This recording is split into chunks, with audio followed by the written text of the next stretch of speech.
కానీ మీరు అక్కడికి వెళ్ళటానికి ముందుగానే హ్మ్. జగన్మోహన్ రెడ్డి మేధావుల్ని, మిడిల్ క్లాస్‌ని, బిజినెస్ మ్యాన్స్‌ని, హ్మ్.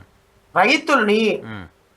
ఎంప్లాయీస్‌ని హ్మ్. ఈ సెక్టార్‌కి చేసినటువంటి పాపాలకి క్షమాపణ అడగాల్సినటువంటి బాధ్యత జగన్మోహన్ రెడ్డి మీద ఉంది. హ్మ్. హ్మ్.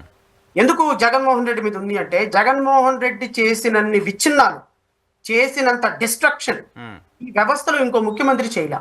హ్మ్. ఒక ముఖ్యమంత్రిగా అమరావతి మీద ఇంకా ఇప్పటికి ఏం స్టాండ్‌లో ఇది ఉన్నాడో he has to give clarity. డెఫినెట్‌గా ఇవ్వాలిగా. హ్మ్. అమరావతిని నేను యాక్సెప్ట్ చేస్తున్నాను. హ్మ్. అమరావతి ఏకైక రాజధానిగా ఉంటుంది. 3 రాజధానులు విరమించుకునే దానికి క్లారిటీ ఇవ్వాలి ఫస్ట్ ఆఫ్ ఆల్. హ్మ్. హ్మ్.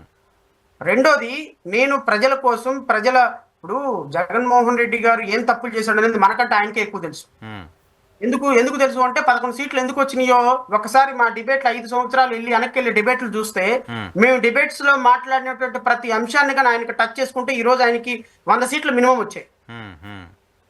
ఆయన మాలాంటి రాష్ట్ర ప్రగతి గురించి ఆలోచించే వాళ్ళ మాటలన్నీ ఇగ్నోర్ చేసి పక్కన పడేసి హ్మ్. ఆయన ఇష్టం వచ్చినట్టు పరిపాలన చేసుకొని పొద్దున్న నిద్ర లేవగానే ఇప్పుడు అన్ఎయిడెడ్ స్కూల్స్ ఉన్నాయండి. హ్మ్. హ్మ్. ఎప్పటి నుంచో 1956 నుంచి అన్ఎయిడెడ్ స్కూల్స్ వస్తుంటే హ్మ్. ఆ అన్ఎయిడెడ్ స్కూల్స్ లో ఉన్న టీచర్లు అందరినీ తీసుకొచ్చి గవర్నమెంట్ లో కలిపి ఆ స్కూల్స్ ఎత్తేసావు. హ్మ్. ఎవడు అడిగాడు నిన్ను? హ్మ్. హ్మ్.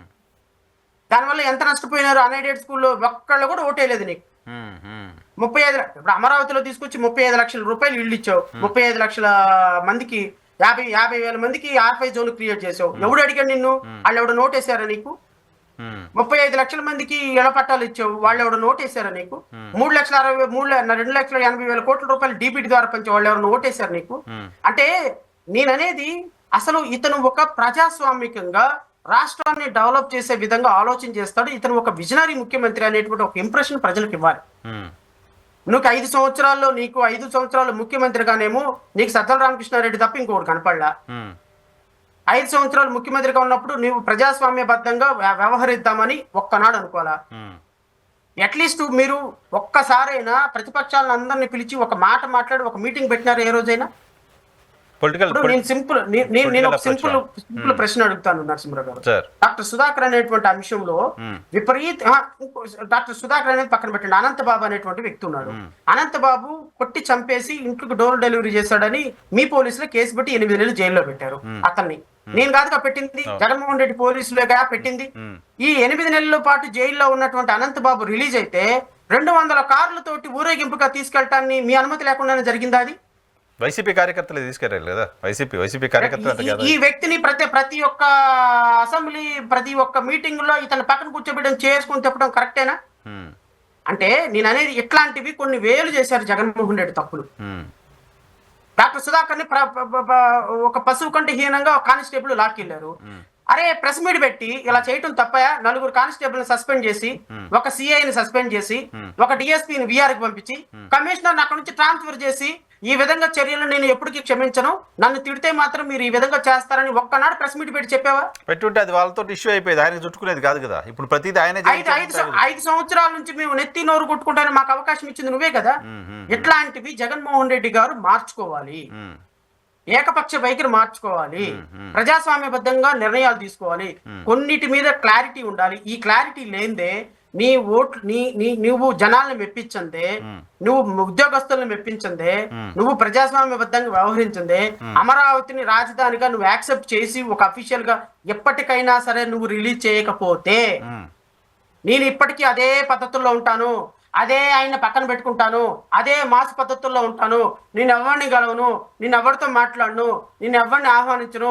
నేను మోనార్క్‌ని, నాకు 151 సీట్లు వచ్చినాయి అంటే మీ పార్టీ ఇంతటితో సమాప్తం. అంతే కదా, మీరు అన్నట్టుగా చాలా ఇష్యూ. ఇప్పుడు వాలంటీర్లు ఉంటారా లేదా ఆ ఇష్యూ పైన క్లారిటీ ఇవ్వాలి. ఎందుకంటే వైసీపీ కార్యకర్తలు వాళ్ళపైన అసంతృప్తిగా ఉన్నారు. ఇప్పుడు మీరు అన్నట్టుగా అమరావతి ఇష్యూ పైన క్లారిటీ ఇవ్వాలి, మద్యం పాలసీ పైన క్లారిటీ ఇవ్వాలి. మద్యం కూడా చాలా పెద్ద ఇష్యూ, వైసీపీ ఓడిపోవడానికి రీజన్స్లో ఒకటి మద్యం పైన క్లారిటీ ఇవ్వాలి. సో ఇలా చాలా ఇష్యూస్ పైన క్లారిటీ ఇస్తే మీరు అన్నట్టుగా ఏ వర్గాలైతే ఆ నిర్ణయాల వల్ల దూరం అయ్యాయి ఆ వర్గాలు మళ్ళీ దగ్గర అవడానికి సంబంధించిన అవకాశం ఉంటుంది. బట్ మీరు అన్నట్టుగా వచ్చి జనాలంతా ఓట్లేస్తారా, వచ్చిన జనాలంతా ఎలక్షన్ అప్పుడు కూడా వచ్చారు కదా, ఏ లేదు కదా.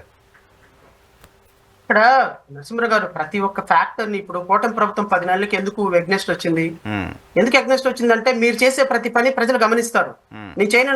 ఇప్పుడు మేము 5 సంవత్సరాలు జగన్మోహన్ రెడ్డి గారు మీరు చేస్తుంది ప్రజాస్వామికం కాదు, మేము చేస్తుంది మాటలు కాదు, మీరు ఇలా చేయకూడదు, ప్రజలు మిమ్మల్ని హర్షించరని మేము మాట్లాడితే ఏ రోజైనా విన్నారా? హ్మ్. ఎవరైనా విన్నారా? ఎవరైనా తెలుగు వైఎస్ఆర్సీపీ వాళ్ళు మార్చుకోవడానికి ప్రయత్నం చేశారా? ఇప్పుడు 11 సీట్లు రావడానికి కారణం ఎవరు?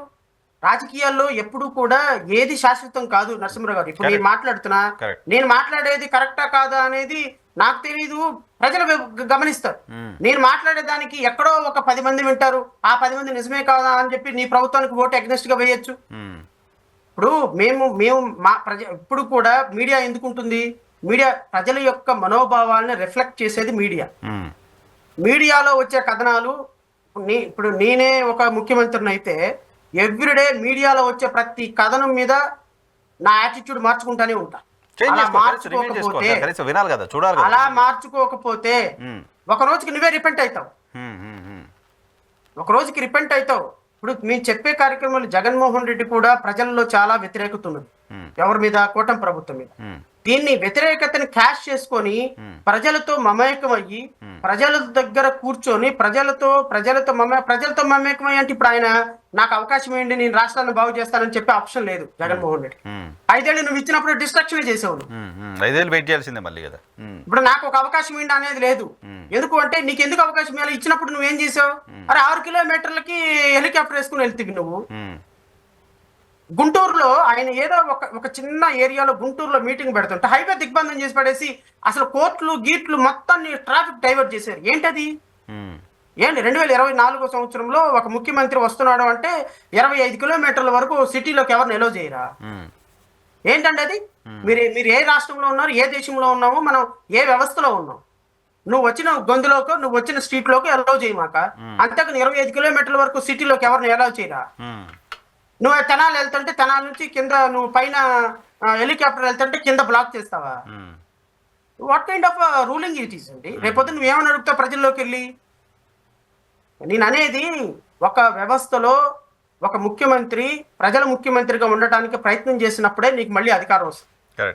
అంతేగాని చంద్రబాబు నాయుడు లాగున్నా వీళ్ళలాగున్నా మేబీ రేపొద్దున మళ్ళీ ఈయన కాదు అంటే చంద్రబాబు నాయుడే రావచ్చు, లేకపోతే జగన్మోహన్ రెడ్డి రావచ్చు. నేను అనేది అది కాదు.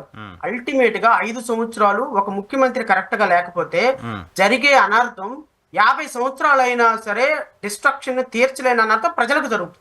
కరెక్ట్. అంతే నష్టపోయేది ప్రజలు కదా. అల్టిమేట్ గా నాయకుల నిర్ణయాల కారణంగా ఎఫెక్ట్ అయ్యేది ప్రజలు. ఇప్పుడు కాదు నరసింహరావు గారు, 5 సంవత్సరాల్లో అమరావతిలో ఇటుక కూడా వేయలేదు నరసింహరావు గారు. ఇటుక కూడా వేయలేదు. అమరావతిలో బిల్డింగ్లు, అమరావతిలో ల్యాండ్ వాల్యూ ఎన్ని లక్షల కోట్ల రూపాయలు రాష్ట్ర ప్రభుత్వం కోల్పోయిందో తెలుసా మీకు? అమరావతిలో జగన్మోహన్ రెడ్డి ముఖ్యమంత్రిగా వచ్చిన తర్వాత ఎన్ని లక్షల కోట్ల రూపాయలు అది కోల్పోయింది అమరావతి రాజధానిగా. అదే గనక అమరావతిని నువ్వు డెవలప్ చేసుకుని ఉంటే 5 లక్షల కోట్ల రూపాయలు పెట్టుబడులు వచ్చాయి కదా. ల్యాండ్ వాల్యూ నీకున్న 35,000 ఎకరాలే, ప్రభుత్వానికి భూమికి ఉన్న 35,000 ఎకరాల వాల్యూవే 3 లక్షల కోట్లు. ఆ ల్యాండ్ వాల్యూని నీ పిచ్చి డెసిషన్ వల్ల రాష్ట్రం నాశనం అయిపోయింది 5 సంవత్సరాలు. అలాగే ఈ వీళ్ళ పిచ్చి డెసిషన్స్ వల్ల మరలా ఇంకో 5 సంవత్సరాలు నాశనం అయిపోతే భయం వేస్తుంది. సో దానికోసం నేనేమంటానంటే అన్ని రాష్ట్ర ప్రభుత్వాలు ప్రజలకు ఇచ్చినటువంటి మాటని నియమబద్ధంగా నిజాయితీగా నిర్వర్తించడానికి చేయటంలో మీడియా పాత్ర, ప్రతిపక్షాల పాత్ర పూర్తిగా ఉంటుంది. మేమైతే రెడీగా ఉన్నాం మా ప్రభుత్వం మీద పోరాటం చేయడానికి. ఖచ్చితంగా ప్రభుత్వం మీద పోరాటం చేస్తాం. మళ్ళీ ప్రజలకి వాస్తవాలు వివరిస్తాం. ప్రజలు ఏం నిర్ణయం తీసుకుంటారనేది వీల్సి చూద్దాం. Right sir, thank you very much Shravan గారు. మా కోసం చాలా సమయం కేటాయించారు. ఇది శ్రవణ్ గారితో స్పెషల్ రియాలిటీ చెక్. చూస్తూనే ఉండండి ఈ హాట్ టీవీ.